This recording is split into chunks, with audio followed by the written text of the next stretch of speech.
Greatest lower bound of a set. Let the set S be an unempty subset of the set of real number m1, m2 up to so on mn real numbers which are the lower bounds of the set S. Lower bounds of the set S. The element m1 is said to be the greatest lower bound of the set S if m1 is greater than or equal to mi is per I is equal to 1, 2, 3 up to n, that is m1 is less than or equal to m1, m2 is less than or equal to m1, m3 is less than or equal to m1, and so on.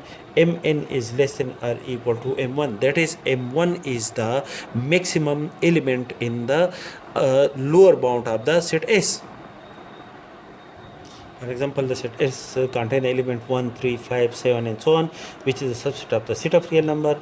M1 is equal to 1 is the lower bound of the set S because each element of the set S is greater than or equal to 1. 1 is labeled by M1, and M2 is also a lower bound of the set S because each element of the set S is greater than or equal to the point 0. 0 is labeled by M2 and so on, that is each element of the set S is greater than or equal to each of these elements. Therefore each of these elements m1, m2, m3 up to so on are called the lower bound of the set S.